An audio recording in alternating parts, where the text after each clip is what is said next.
जय हिंद जय भारत। साथियों, आ चुके हैं हम एक और जबरदस्त नई भर्ती के साथ। और ये जो भर्ती है आप सभी के लिए इंपॉर्टेंट होने वाली है। कौन सी भर्ती आई है आप सभी के लिए, देखिए मैं आपको बताता हूं। राजस्थान आंगनबाड़ी सीधी भर्ती 2023 केवल महिलाओं के लिए, यानी कि कौन सा पद है? साथीन पद है। महिलाओं का जो पद होगा वो कौन सा पद होगा? साथीन पद होगा। और ये जो भर्ती है ये बिना परीक्षा बिना इंटरव्यू के होगी, सीधी भर्ती। ठीक है, किसके आधार पर होगी, कैसे हमारा चयन होगा, ठीक है, सारी बातें इसमें करने वाले हैं। आवेदन शुरू कैसे होंगे, ऑनलाइन होंगे या फिर ऑफलाइन होंगे? तो देखिए ऑफलाइन आपका जो फॉर्म है वो भरा जाएगा। अब आप क्वेश्चन करोगे कि सर ये जो ऑफलाइन फॉर्म है ये कहां पे मिलेगा और कहां पे भेजना है, ठीक है, कैसे भरना है, तो सारी बातें इस वीडियो में करने वाले हैं। इसकी जो अंतिम तिथि है वो क्या रहने वाली है, एज क्या मांग रही है, और फिर एज में छूट भी तो मिलती है, वो छूट कितने वर्ष की मिलेगी, किन किन को मिलने वाली है, ठीक है, और इसमें बात करेंगे योग्यता क्या रहने वाली है।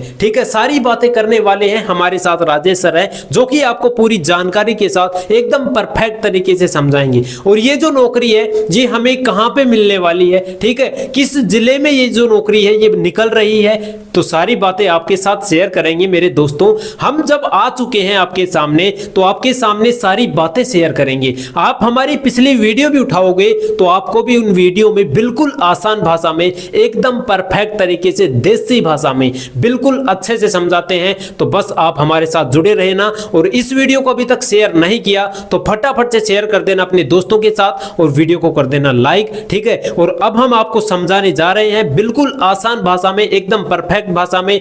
बस आप ये मौका जाने मत देना, क्योंकि बिना परीक्षा बिना इंटरव्यू की भर्ती है और केवल महिलाओं के लिए है। महिलाएं सुन लेना ध्यान से, आपको ये मौका है। और इस मौके को अगर आपने छोड़ दिया ना फिर आप मत कहना कि सर हमारे लिए भर्ती लेकर आओ। ये भर्ती आपके लिए है, बस यही मौका है आपको इस भर्ती में पाने का, ठीक है। तो फटाफट से बस इस मौके को जाने मत देना, वीडियो को पूरी देख लेना और आपको पता चल जाएगा कि फॉर्म कहां पे मिलेगा, आप कैसे भरना है और कहां भेजना है, सारी जानकारी मिल जाएगी। राजेश सर आपको पूरी जानकारी के साथ समझाएंगे बिल्कुल हिंदी भाषा में। तो राजेश सर इनको पूरी जानकारी के साथ समझा दीजिए। जय हिंद, वंदे मातरम। प्यारे साथियों, राजस्थान आंगनबाड़ी सीधी भर्ती 2023 एक और नए जिले की नोटिफिकेशन हुई जारी। बिल्कुल हम आपके साथ शेयर करने वाले हैं, तमाम बातें करेंगे।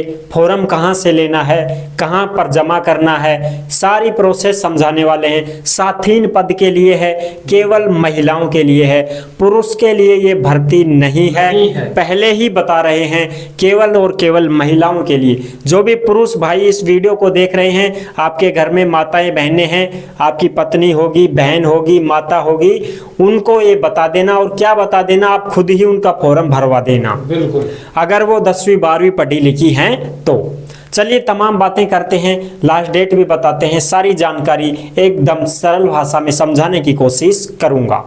नमस्कार दोस्तों, मैं राजेश गुजर स्वागत करता हूं आप सभी प्यारे साथियों का बानसूर रोजगार में।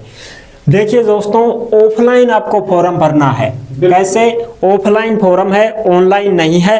ऑफलाइन फॉर्म भरना है। लास्ट डेट है 6 जुलाई 2023, यानी कि 6 जुलाई से पहले पहले आपको फॉर्म भेज देना होगा भर के, अन्यथा फिर आपका स्वीकार नहीं किया जाएगा। इसलिए जल्दी से जल्दी हो सके उतना जल्दी करो।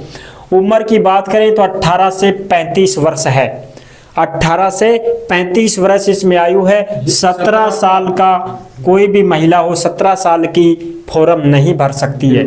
18 से 35 होनी चाहिए। छूट किन किन को है देखो, SC ST, विकलांग, विधवा, तलाकशुदा। जो भी महिलाएं SC ST में हैं, विकलांग हैं मेरी प्यारी बहनें, माताएं बहनें, विधवा हैं या तलाकशुदा हैं, उनको 5 वर्ष की छूट दी जाएगी। यानी कि सीधी सीधी बात अगर हम करें तो 40 वर्ष की जो भी महिलाएं हैं ना वो इसमें आवेदन कर सकती है। बिल्कुल ठीक है, लेकिन वो होनी चाहिए SC ST की, या विकलांग हो या विधवा हो या तलाकशुदा हो, उनको 5 साल की छूट है। योग्यता की बात करें तो 10वीं 12वीं योग्यता है इसमें, क्योंकि साथीन का पद है, 10वीं 12वीं ही योग्यता मांगी गई है। परीक्षा नहीं होगी, कोई इंटरव्यू का प्रावधान नहीं होगा, सीधा सिलेक्शन होगा। मूल्यांकन आधार पर आपका चयन होने वाला है। अब मूल्यांकन क्या होता है सर, हमें नहीं बता, बिल्कुल बता देते हैं। मूल्यांकन होता है कि जैसे भाई 10वीं 12वीं तो आप हो ही, उसके अलावा कितनी और पढ़ी लिखी हो, कितनी ज्यादा आपने डिग्रियां प्राप्त कर रखी हैं, डिप्लोमा प्राप्त कर रखा है, उन सभी के नंबर जुड़ने वाले हैं। उनके नंबर जुड़ करके फिर आपकी मेरिट बनेगी और फिर आपका सिलेक्शन होगा। अब किसके कितने कितने नंबर मिलने वाले हैं वो हम आपको अभी बताते हैं। अगर आपने स्नातक कर रखी है, स्नातक मतलब बीए, बीएससी, बीकॉम ये आपने कर रखी है तो आपको 1 नंबर मिलेगा, ठीक है। अगर आपने उससे ज्यादा पढ़ाई कर रखी है, जैसे स्नातकोत्तर एमए हो, एमएससी हो, एमकॉम हो, तो आपको 2 नंबर मिलेंगे।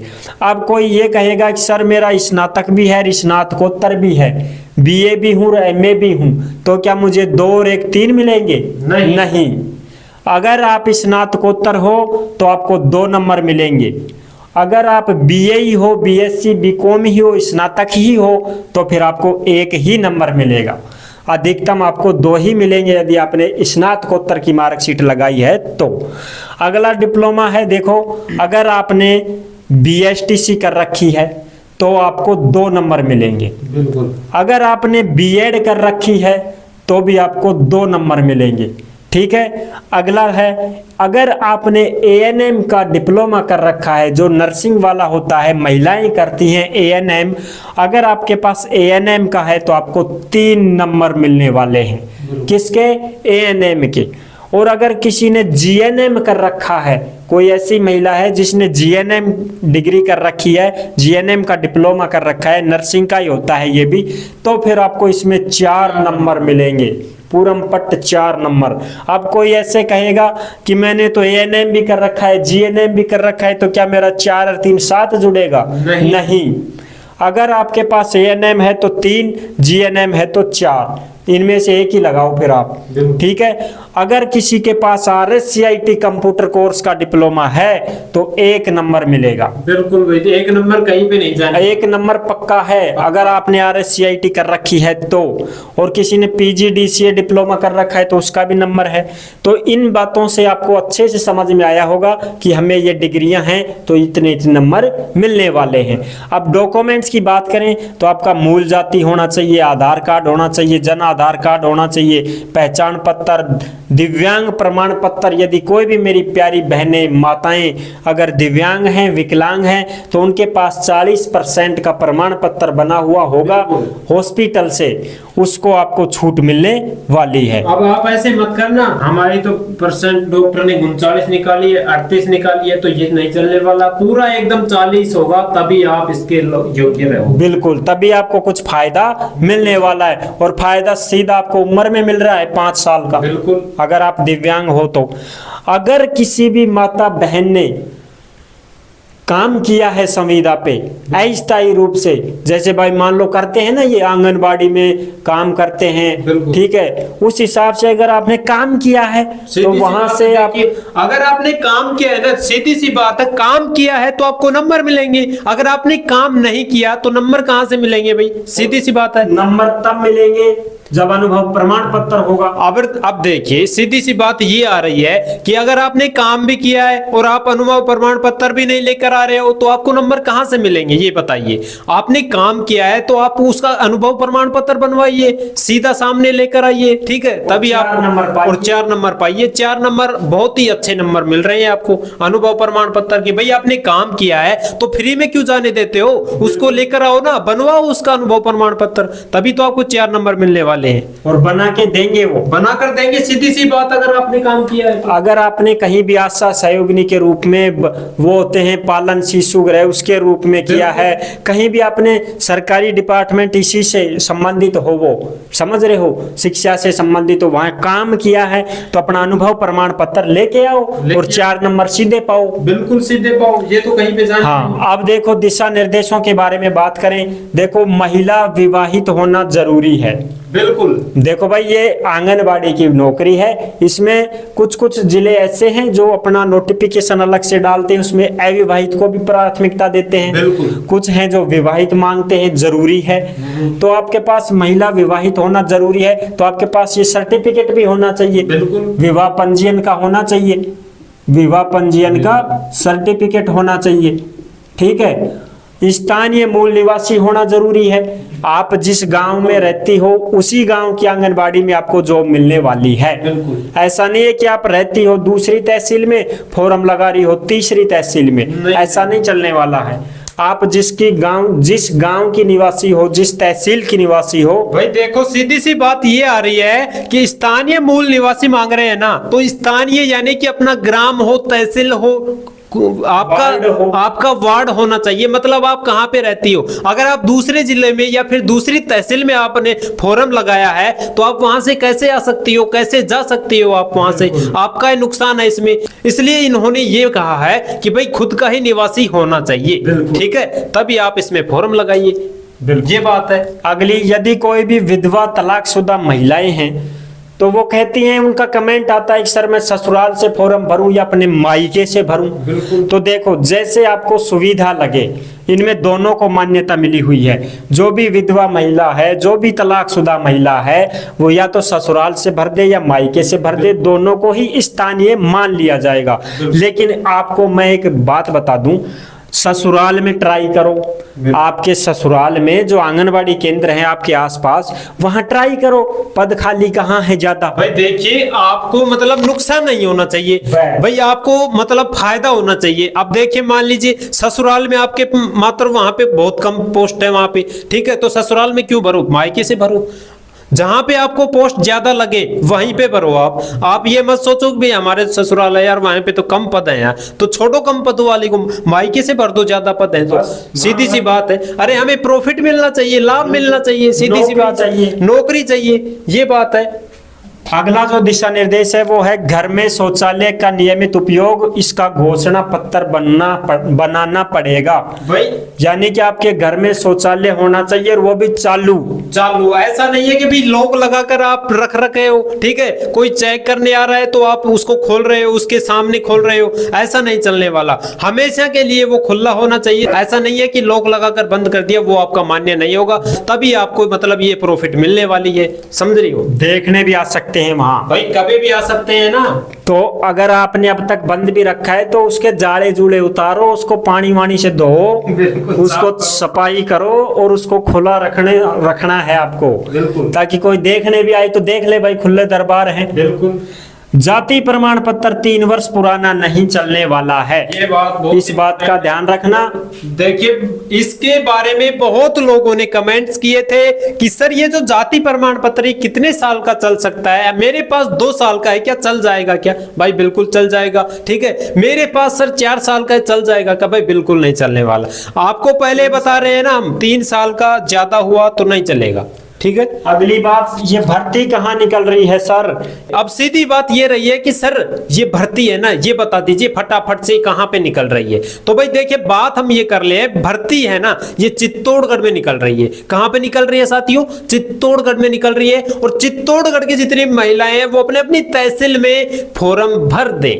बस, आपके पास वक्त नहीं है, वक्त बहुत ही कम है। देखिए वक्त 6 जुलाई है आपके पास, 6 जुलाई लास्ट, ठीक है। तो आप फटाफट से अपनी अपनी तहसील में भर दीजिए। ऐसा नहीं है कि आप किसी तहसील में और आप लगा रही हो दूसरी तहसील में, आपकी तहसील में ही आप ये फॉर्म फिल करना, ठीक है। अब इनको जानकारी दे दो। बिल्कुल। आपको फॉर्म कहाँ मिलेगा? हाँ, आपकी तहसील में, आपकी तहसील CDP ऑफिस होता है, जिसको हम महिला बाल विकास विभाग बोलते हैं। एक बार दिखा दो, ठीक है। ये देखो, कार्यालय महिला एवं बाल विकास विभाग चित्तौड़गढ़, ये आपका CDPO ऑफिस होता है।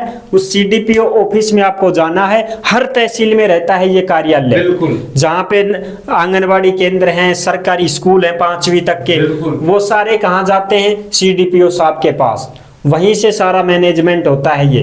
तो आपको CDPO ऑफिस में जाना है, वहां से अपना फॉर्म लेना है, वो देंगे आपको, भरना है और वहीं पे जमा करवाना है, वहीं पे और रसीद प्राप्त करनी है।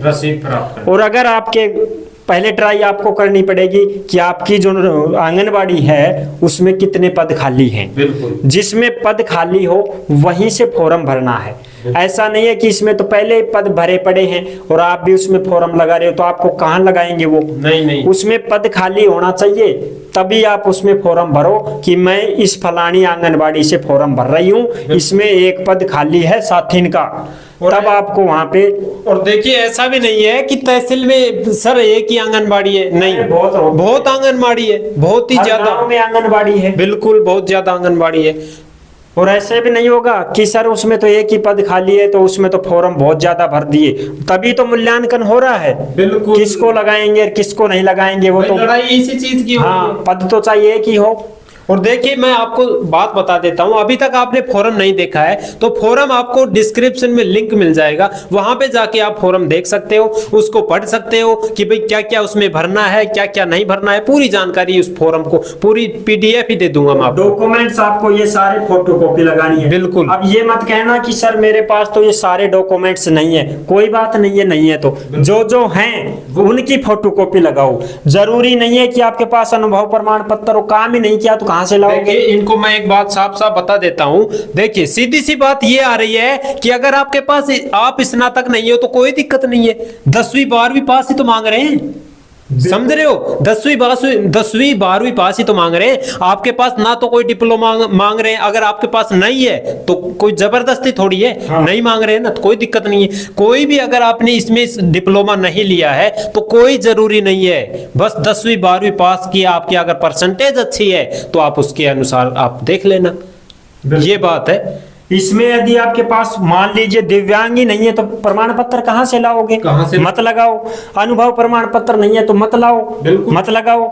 आयुर्वेद नर्सिंग नहीं की तो मत लगाओ, ANM GNM ही नहीं है तो मत लगाओ, RSCIT नहीं की तो मत लगाओ। सीधी सी बात यहाँ पे आ रही है कि भाई 10वीं पास होना। लेकिन लगाएंगे किसको, जिसके पास इनमें ज्यादा से ज्यादा डिप्लोमा और डिग्री होंगी, उनके नंबर जुड़ेंगे, उनकी मेरिट ज्यादा बनेगी, उनका सिलेक्शन होगा। बिल्कुल भाई, सीधी सीधी बात हम पहले बता चुके थे इनको। तो आई होप ये जो जानकारी आपको अच्छे से समझ में आई होगी। इस वीडियो को शेयर कर दीजिए ताकि जिन लोगों को नहीं पता उन लोगों को पता चल जाए, फटाफट से वो भी अपने जल्दी से भाई भाग दौड़ कर और कैसे भी करके फॉर्म फिल तो करे, ठीक है।